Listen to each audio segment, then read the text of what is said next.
Hey, ladies and gents, this is Mike Headley. We're back with another great episode on the Headley Group Real Estate Show. One thing about our show, we keep it real. I think that's what our audience likes because we authentic. I got a brother right here who I just met at the Invest Fest in Atlanta, Georgia. We met in passing, and the brother said to me, he gave me his card, and he was like, listen, I want you to, take a look at it. This is what they called me. So what got my attention was I read the card, and it said Mr. Airbnb. And I said, brother, you got to come on the show. We got to let the people know everything what you're doing, because this brother's dropping some jewels. I mean, he got a lot of great insight, and I think our audience can benefit from it. So let's give a warm welcome to Mr. St. Patrick, Mr. Airbnb. How you doing, brother? I'm doing good. Thank you for having me. Let me add. I forgot to add. The name of this brother's company is called MBM, which stands for Mailbox Money Millionaires. Is that correct? Yes, sir. The MBM Club, and I want MBM Club. Have everybody on it. That's right, brother. That's right, man. Yes, so now, the first thing I want to say is that, how was the conference? Was it awesome? Did you pick up some new networking? I mean, how was that? Man, it was something that it was inspiring. That's the first word that comes to mind. Like, it was inspiring because to see all these people, especially people of color, that number one want to learn, and number two that I was learning from. It wasn't just the people on the panel. Like, bumping them too. You got your own show. I bumped it with somebody else, and they doing taxes. It's just, it wasn't just the people on the panel. It was other people that's next up to be on that panel next year that I was able to connect with as well, that made more of an impact on me. That's what I mean. A lot of times when, I go to a ton of good conferences, they always say, not necessarily forget the people on stage, but the people around you. I mean, you can pick up so much great insight, and you never know where that relationship can go years down the line. So, absolutely. Let's dive into it, brother. Why do they call you Mr. Airbnb? And how did you get into the business? Well, they call me Mr. Airbnb because I really do this. And okay. I like that. Yeah, I do this. So the way I got into this, man, to be honest with you, it was in the middle of the pandemic. I'll never forget. Yep. And the whole world was shut down except for one city. And it was Atlanta, Georgia. I'm talking about all the rappers are going there to get their bag shows, and I'm seeing music videos just wide open, and everybody was just. I remember Keisha, the mayor Keisha, was just saying like, yeah, we opened up, and I remember the restaurants being open. They were the first to open, and I said, well, if everybody going there, because I'm talking about from Indiana to Miami to New York, everybody was going there to park or whatever. And I just had to ask myself, well, where are all these people staying? Because I know the hotel's closed. So so I went up there, man, because I was actually, by nature, I'm a wholesaler. I'm a real estate wholesaler. So I was wholesaling in South Florida, in Central Florida. And I said, well, I'm gonna move the whole operation to Atlanta because that's where everybody's at.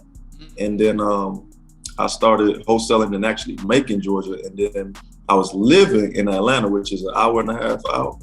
Okay. And I had and then I read an article about how you can double your profit actually on with short-term rentals, and I did one. And I tell everybody this is no lie. I got the unit, and on Tuesday. It was finished furnished by Thursday night. By Friday morning on the app, I had 3 bookings for about $1,300, and the rent was $1,300. So I was hooked after that. Wow. So let's peel this onion back a little bit, dive into some more. You just started. You ain't been doing this 5, 10, 7 years. You just started this. No, 6 figures all through an iPhone during the pandemic. Literally, I did not even know that Airbnb had a regular, you can get on there on a desktop till about 6 months in. I did not know that. I'm a phone guy. Okay. Yeah. So now you made this money. What was that first? Because I want to dive a little deeper. What exactly was that first transaction like? Was it, because I know you done well, you said I picked up some momentum, so you opened up, you did another one. What was that like? Walk us through that first transaction. Well, honestly, like I said, I woke up to it. I woke up to an email and a text say such and such instantly booked, $730. The next one was $500. The next one was about $400, and I was just like, whoa, I'm already in the green. Correct. Yeah. So what I did, man, I never paid myself. Myself, and I just whatever money went in, I just saved up and grabbed another one. And that's all I was doing for the first, I say 6 months. First 6 months. So if you mind, one thing about our show, we like to know metrics because again, that inspires people. How many do you own? I'm at 24 counting right now. Hold on. Brother, you got to get a round of applause on this right here. Man. I appreciate that. You said 24 Airbnbs and you started during the pandemic. Correct. I want to say August of 2019. Wow. I had this discussion with somebody, and which I think everybody's saying the same thing now, is if you didn't get anything positive out of this pandemic to wake you up to do a new refresh on your life, then you playing life wrong, right? So 24 Airbnbs. If you mind us asking, what exactly is that monthly income coming in monthly? Or is that too private? We ain't got to talk. It's too private. If it's too private. Let me say this: for the average Airbnb, you should be grossing between 4 to 6K. 46K. Gotcha. Okay. Yeah, for the average Airbnb. Yeah. Mm-hmm. So you don't 2 bedrooms or less. Okay, 2 bedrooms left. So you don't own these properties. No. So I have 2. So my thing is the way I set up my business model. It's just my business model, not the way correct. To go. But my thing is my buy and holds or my long term, my fix and flips are separate from Airbnb, which is my kind of my short term game. Okay. Now I do Airbnb arbitrage, so which is basically getting a unit from a owner and then subleasing it out. And I can get more into that as well if you guys want to know.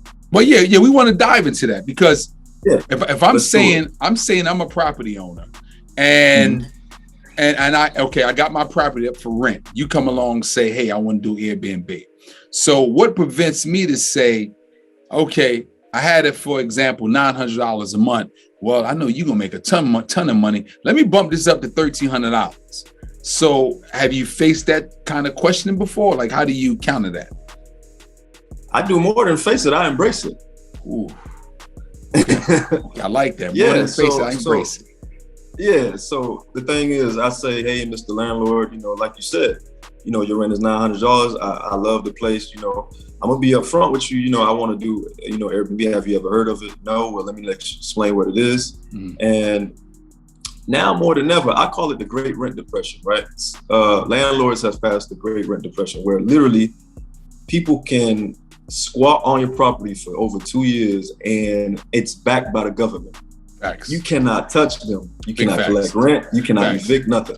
Facts. So now than ever, I'm telling people more than ever, you need to go out and find these landlords that still have open wounds and still have that psyche that you play in the head. Like, listen, you got to find another way because the government isn't backing you up. It's proven. So we need to find another way. Short-term rental, mid-term rental. Short-term rentals and mid-term rentals does not give you that lease to where that person is contracted to literally squat on your property. I mean, so you got to go. 5 days is 5 days. Now we're into the hotel capacity of it, right? So, like you said, a lot of times they'll bump up. Actually, they didn't even bump up the price. I bumped up the price. If they say no, I don't like the sound of that. I say, okay, here's what Let me do. Can we do 10 more percent? I know your rent is 1,000. Can I give you 1,100? How does that sound to you? You don't have to worry about anything. Most landlords, they're their own handyman. They're all that. You don't have to worry about that anymore. I'll take care of everything. You just collect your rent, right? So that's why I say I embrace it. If I did the numbers right, and the numbers made sense to me, and let's say I was gonna net 2,000 on this property, and they bumped the rent up 400 on me, and I'm netting 1,600. I'm taking it all day. That's why I said I would embrace it. Okay. So do you make sure that, and I'm quite sure you do, but you wouldn't have 24. rentals, but this is good for some 24 Airbnbs. This is good for somebody who's not paying attention. Do you make sure you watch that lease agreement that you work out with them, that there's no clauses in there for escalation, right? So have you ran into that before? That is a great question. Mm-hmm. So yes, you want to watch out for that, especially with property management. They'll put, now more than ever, they'll put a sublease clause, and more importantly, they'll even say it now, no sublease on any platforms like Airbnb or anything. So again, even with those property management, if you come up to them with a plan and you show them maybe a portfolio or even a website, let me say this, at the end of the day, it's about profit, right? So if you can show them that you're going to correctly manage their property, and keep their vacancy rate low and their occupancy rate high, because at the end of the day, they got a job too. That's 9 times out of 10, they don't own that property. Somebody hired them. And that's why if you drive around, you'll see under new management. That means they're doing something wrong. Their occupancy rate was too low. Vacancy rate was too high. So if you come up to them and say, hey, I want to do corporate leasing, I can get you, I'm looking for 4 units. And this is my background. This is, check my resume. They're going to make sure you get, 4 units, because you just gave them an alley-oop with 4 units. That's a home run. They scratching the surface for 1 during the pandemic, and now you just came up with 4. So, you just got to know how to align yourself with the right people and the right business model and business ethics, I should say. But to double back to that question, yeah, you want to watch out for those. Watch out for that subleasing. And if you really feel like you want that property, go up to them and say, hey, I see this subleasing. What can we do about this? Okay. Okay. They say no, say no. Because anything can be renegotiated, right? Is it? Absolutely. I like when you said, you changed the terminology. You said, instead of Airbnb, corporate leasing, right? It gives us they give it a different spin. Right. So let me explain that real quick. So there's arbitrage, and then you could corporate lease. Like there's with arbitrage, I'm basically renting it under my name, my personal, and then I sublease it out with an owner. Correct. Right. So now, if you wanted to go to an apartment complex, what you can do is you get a corporate lease. You go to say, hey, Mr. Property Manager at A, B, and C apartments. I want to get I want to accumulate about 4 units at your apartment. It's going to be corporate leasing. The difference between corporate leasing is basically you're putting under a business name, right, and your business EIN, and what that is you're basically stating that I have employees that travel across the world, and here's one of the cities, and the reason it's not really subleasing because I'm literally legally delegating who comes in and out these units, because I have a corporation that has people that needs to come in and out and handle their business in that city. So you're not subleasing, you're delegating who comes in.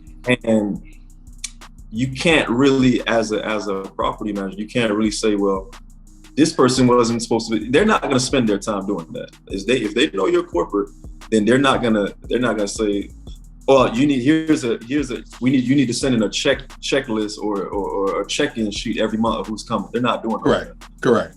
Okay. So that's the difference. Well, now, I'm sorry. Go ahead. I was just gonna say, the thing about corporate leasing is they have an allotment. So if they only have 8 for that building, then that's it. They're not gonna make an adjustment and bring it up to 10. So a lot of times you got to make a lot of phone calls and see if they have any openings for that. That's all I was gonna say. Okay. So yeah, that leads me to my other question. You said, let me back it up. Is there a certain profile of a property that you would recommend for Airbnb versus house, condo, apartment? What does that picture look like that best serves the person like yourself in terms of financing? Well, with me, I did it all. So right now, what's working for me literally is going up to an owner. So going up to a for rent sign, or I would go on literally Zillow.com. Before you say that, ladies and gentlemen, he's about to give you the secret, right? So pay attention, right? Go ahead and go. Yeah, so literally you can go on Zillow.com, rent.com, any one of those, buy owners. You click the for rent sign. You can even go as far as hit buy owners, but that right there is going to give you all the private owners, right? So you can talk to them direct. A lot of times, here's a hint too. If you see a picture that's not professional, that's definitely the owner that just uploaded something on Zillow. You know, so good nugget. So you can, yeah, so you can call them and again explain to them, and I would bring in that fear factor. Remember, number one, you know, you just left this great rent depression. I made that word up, and I think I'm going to go far with that. I like that. That's a good rent depression. It really is. I like that. Yeah, and number two is, you know, you don't have to worry about me off one income. You know, I'm only one income. So with me doing Airbnb, I'm not solely, if I lose my job, nothing happens to your rent. Mm-hmm. You know, it's being backed by Airbnb. So that's one method. So that one method is literally finding out the actual owner of a condo or a home.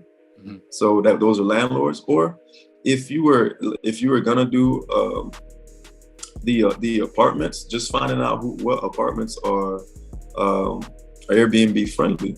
The thing about apartments is they're more modern a lot of the times. They're more modern and they're smaller. So if you're just coming up doing Airbnb, then you can literally get a modern 1-bedroom on bath with stainless steel appliances. You got the marble backsplash or white tile backsplash, so it looks modern. So you don't have much to do.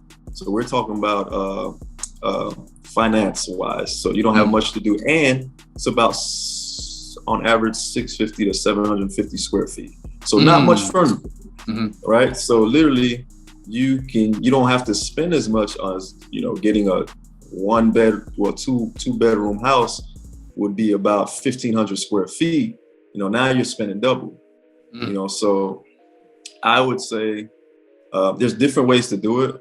It's just what works for you at the time. Right now where I'm at, you know, I built a brand for myself, so I can go ahead to an owner and, you know, get these units, and I have enough reserves to finance 2-3 bedrooms. But when I first started off, you know, I was looking for 1 bedrooms, 1 bathroom. And again, it was during the middle of a pandemic. Correct. People weren't worried about Airbnb as much. They just wanted their money. So, quick commercial break. If you're interested in a career in real estate, or you're a seasoned vet, and you might want to change, new environment, you don't like the atmosphere you're in, the Headley Group Realty could be there to assist you with your career. What do we offer? Great culture, great environment, leads, and an awesome commission structure. Let us be there to support your business. One thing, you got to be in the state of North Carolina. Let's get back to the show. No, I was just going to add that I've heard, even myself, like I said, was looking for Airbnb down in Miami, and they gave us the room count, but I heard the golden nugget is in the beds, the amount of beds you can have in the unit, right? Because I was listening to this podcast, and the brother said that he had a 2-bedroom, he had 8 beds. So it was like, well, how do you? And it made sense in terms of the people getting the Airbnb, because they're like, well, we need a place to sleep. We'll work out the bathroom and all that. You know, so what do you say to that part versus beds and bedrooms? Yeah, that's definitely a model that you can do. So I think Miami is the model for that. Like if you look at some places in South Beach, you'll see that a lot. And I've been seeing that since 2010, I think. They're called, I think, like hostels. You'll see like literally one room has 3 bunk beds. Correct. Exactly. I've seen that. Correct. So, yeah, so, you know, it's a way for someone, those are for people that's just trying to get down there. They're not necessarily too worried about where they're staying. They just want to get down there and enjoy that city. Correct. Okay. So when I first started out, I told myself, my end goal, let me work backwards. My end goal is to actually own a hotel.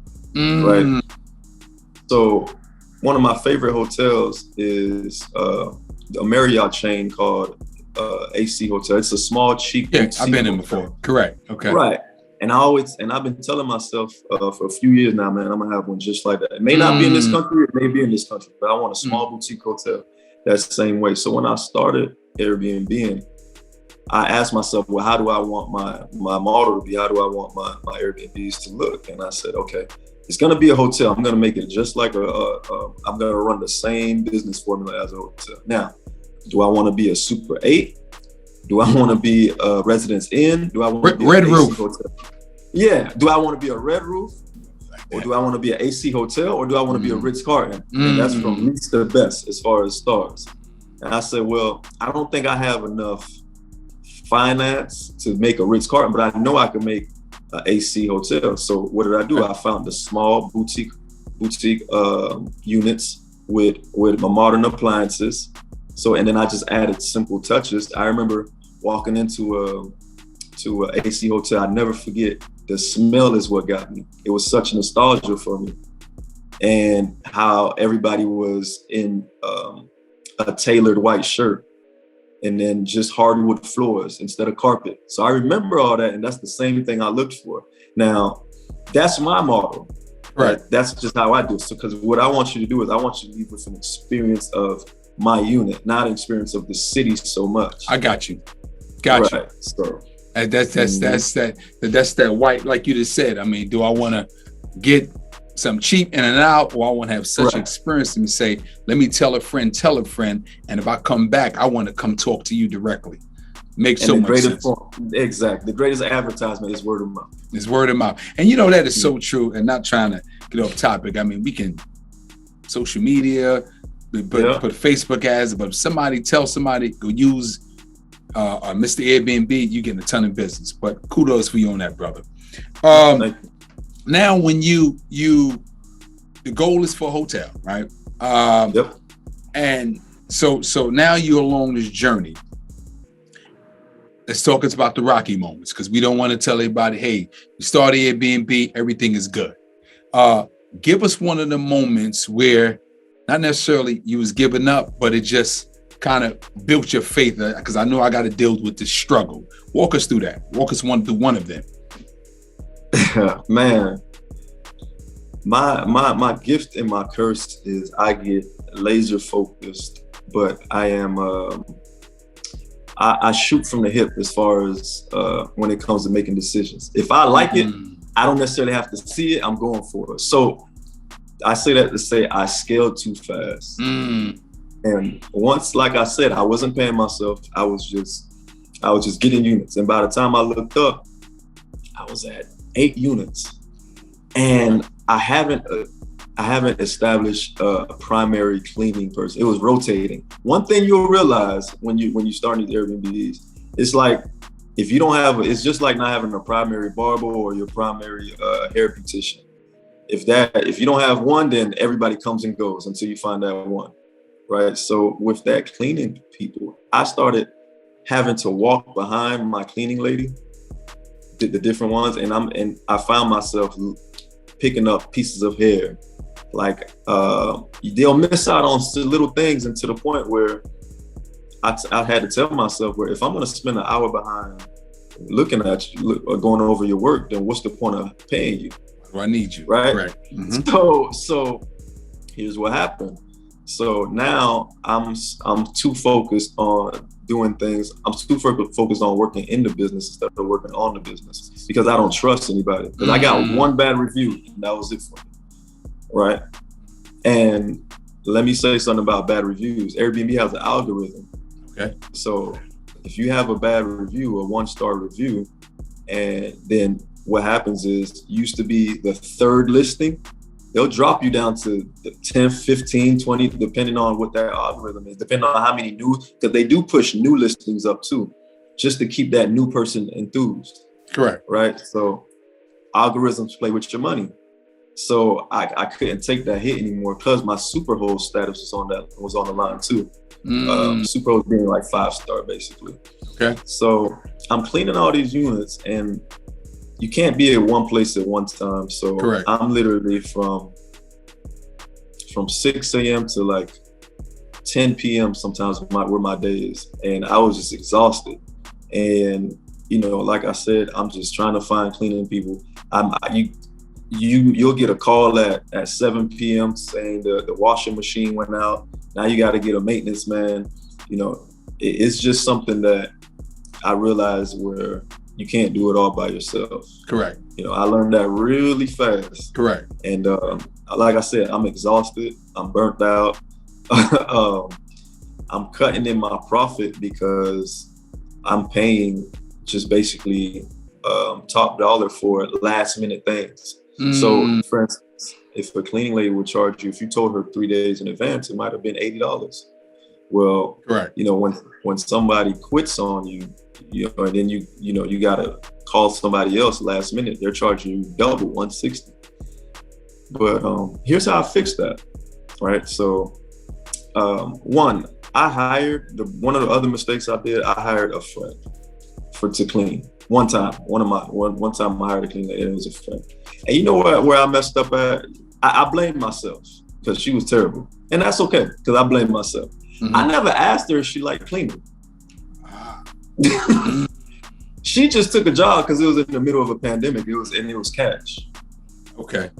I never asked her that. So I put her in a position to fail. So I had to take accountability for that. So I had to let her go to save our friendship. But yeah, I had to start asking. So that's when I was like, you know what? Instead of thinking I'm saving, you know, half, I'm not saving half. I'm actually spending more time overlooking somebody's work that I shouldn't have to, especially if I'm paying you. So what I did was I went with a professional company for a little bit. And I actually, while I was with the professional company, I wrote down a checklist of what I like and what I don't like. And then one of the girls that was working for them, we started working together to where she starts her own company under mine now. So there's a cleaning company that's under mine. So now I have my own cleaning company, but that she orchestrates, right? Correct. So, you know, now, and then also the maintenance man that I call 2 or 3 times. Now I tell them, hey, listen, I'm gonna pay you, but I just want you to know that, you know, you have consistent work with me. Correct. So when I call, just know you need to answer, because, you know. Correct. And then the third thing is I always tell people, have a backup for your backup. Never say you already have some. When people approach you, or when people approach me and say, hey, I'm a cleaning lady, you know, you know, I used to say, oh, I already got one. I never say that now. Let me take your card. I'll let you know when I need you. You know, I'll give you a call. I'll give you a call. That's all I tell them, because I might give them a call. Some people may get sick. People are good until they're not good anymore. And you're in the real estate world, you know, general contractors, they're good for maybe 6 months, and then they start being late on their what is it? Their estimated. Correct. Yeah, on their estimated time of finishing, and it's a wrap. So my thing is to basically, if you're gonna scale, have a backup for your backup. Meaning, if you got one clean lady, have a backup for her and have a backup for that backup. Business cards, whatever it is, just have them on standby. And also have I call it the PPP actually, the PPP of Airbnb. Have your policies, have your protocols, and have your procedures. You have to build that up. Yeah, whatever that may be for you. You know, mine may be different from yours, but you want to have some policy that you have in line, some procedures that everybody has to abide by, and some protocols that you and everybody else have to abide by as well. I enjoy the fact that, I hate the fact that you had to go through these issues, but each one you went through, it came out to be something positive because you learned something from it, right? Each particular one. So that guy, the maintenance guy, is he consistently on the payroll, or is it just as needed, like you said, the maintenance guy, the one you said every time?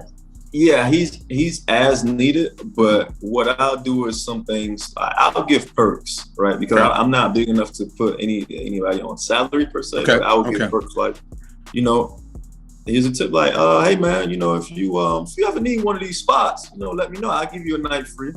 You know what I'm saying? He may not use it, but it's just something to let him know that I'm in his corner, so he can in return be in my corner sometimes. You know, I always pay on time.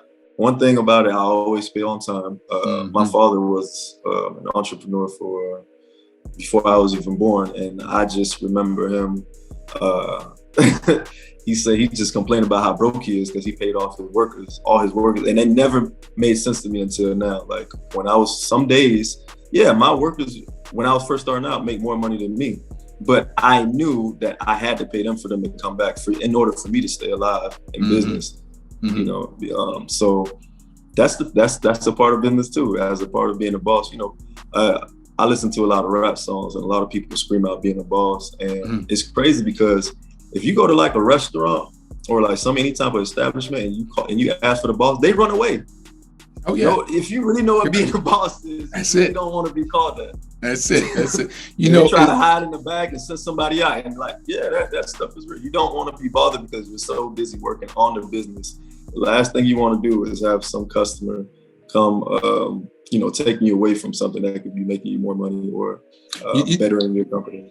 You know, I'm just sitting here and amazed because I agree with you 1,000%. You know, Jay-Z he got a bar when he say, you're a boss until the invoices come, you know, and then people start when the invoices come. That's my favorite song. That's it. So, and it's and so many levels that I relate to that. When you said, you know, because sometimes people may call me and I'm here. First thing I'm thinking is an issue. Oh man, send somebody out. I don't want to see what they want. Come back and relate to me. Then I'll see if I want to deal with it or not. If it's an issue, write it down. I'll deal with it later. So that leaves the segue open to, you mentioned two people. What does your team look like, and what role should each team member have in this Airbnb business when you're a little bit more seasoned? Yep. So you can tailor it to what you think your needs are, but my needs are cleaning for sure, because I want to create that nostalgia. So I put an emphasis on making sure that cleaning lady has all my plugins to have a certain smell. There's certain things that I want that place to, once you first walk in, you're impressed. Right. Number two is maintenance. If anything goes down, they're there. And number three is the property manager, because I can't manage all of these properties. Again, I'm trying to grow the business. So a property manager. So those three. Okay. So you have a property manager. You still there? I'm there. Okay, you went out. Yeah. So you have a property manager. What exactly is their role? Just want to make sure we're clear, because I understand property management with rentals. But what exactly? For me, it's just day to days. Check in, check outs. Who's coming? Who's leaving? Okay. Who's cleaning this unit? Is everything okay? Okay. Maintenance, walkthroughs, making sure nobody broke the couch, anything like that. And is it the typical? I know each state or each Airbnb is different. Is it that 8 to 10 standard percentage you pay them, or is it a certain flat rate? You don't got to tell us, but I'm just curious which one. Is it a percentage? Sure. So yes, 8. Again, I'm glad you asked that. So 8 to 10% is the standard. So if you don't have the money to get an Airbnb, I tell people, be the property manager. Be the credit guy, be the credit girl, do the joint venture with somebody that has the money. So you don't always have to do everything yourself. I was curious how that dynamic works. So now we got the team. And brother, 24 Airbnbs, still on track, steady growing. And like I said, I met this brother and I went to his Instagram page, and he said, if you want to learn this, you need to be swiping up. You need to go for my course. So that leads me to training, coaching, and education. How important is that? Man, it's super important, because I don't reinvent the wheel. If I see somebody that's established and they do it, I do exactly what they did for two reasons. The accountability is really off me. Hey, I did exactly what you told me, and I didn't get these results. What's So, but on top of that is it's proven. If you have something that's proven, I can skip steps and I can skip potholes, right? So if I know that, again, if I go back to accountability, if I know this method works, then it's something I can go back and say me and that coach can go back and see where I went wrong at, right? So when I coach, my thing is I focus on the impact and not the income. You know, if I can give you, like what I'm telling you right here on this show right now, I'm sure maybe more than half haven't heard some of the things I've been saying, you know, because people will have to pay for some of this knowledge, but I don't necessarily believe in that, because I think the impact will get me whatever I'm looking for in life, right? So if anybody wants to coach out there, the first thing I do to be coached by me, I would require a phone call, because I don't know exactly what you're trying to do. Maybe you don't want 30, you don't want 25, maybe you just want 1 or 2. That's different from somebody that's wanting 20, 30, you know what I mean? So I'd have to talk to you first, to be honest with you. You know, you'll know how to reach me after this call anyway, so you'll find me for sure. We'll drop everything and how to reach me. Hey guys, thank you for watching our show. We're gonna interrupt you real quickly. We are in the business of referrals. If you know someone looking to buy or sell, residential or commercial, here in the North Carolina area, refer us. We really appreciate that. So, and that's what I commend you on that. It's because, again, you know, end of the day, we keep it real. You know, it's a lot out here, brother. Swipe up, and they're more prone to say, buy my course, versus really being information focused. I want to help you, right? And I applaud you on that, because you said we need to have a consultation. I need to see if this is right for you, versus let me take your money and I'm all for the hills. You know, which is, like I said, is so commendable. Right. I see you do a lot of marketing, whether you on IG, you letting people know about your experience. Why do you do that? Like why do you put that out there to let people know this are the steps, versus, hey, swipe up, buy my course, then you'll get it? Number one is because I feel like people need to know that, you know, they can do it. The only thing I tell people all the time, the only thing that made me special is the fact that I told myself I was going to be special. Right? So that's really all it is. I just told myself that there's no way I'm not going to be special in life, because I've been around some pretty high value people, of course, according to society, and I didn't see no difference. I honestly didn't. So I said, we all the same, huh? Right. Correct. So, you know, Rick Ross, we from the same city. He got 105 bedroom mansions. I need 106. I love that. Hold on, brother. We gotta get a round of applause for that. I love that thinking. You know, and just to piggyback what you're saying, I just feel as though, like, if we have all our abilities, like, we're so blessed in terms of we got our sane mind, we got our physical, in terms of, you know, we got our arms, legs, which that doesn't matter, because people who don't have it still prevail. Like, you posted everything that's in your atmosphere is yours, right? So I commend you on that, brother. We're gonna start to wind down now. And is there a question that I didn't ask you that you would like to answer? Oh man, you hit it all. yeah, exactly. Because I want to make sure this is kind of getting our short time that we're talking, that you might say, hey, you know something, I want to throw this in there. I want to throw that in there. Is there anything else you want to add? Nope, you hit it all, brother. I appreciate it. So here's what we say, brother.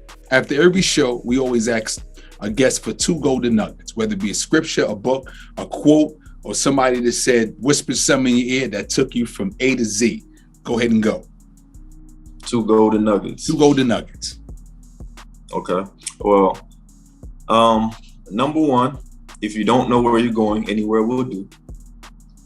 So you gotta set up goals for yourself. So if you let's say you're taking a taxi ride. If you're taking a taxi ride, you say just bring me wherever, and they bring you to. Well, I'm from Miami. They bring you to the Poker Bean Projects. That don't sound too cool. You don't want to be there. You don't want to be there. First 48. Exactly. So, but if you know where you're going, if you got a goal and you know where you're going, you're gonna know it's not where I need to be.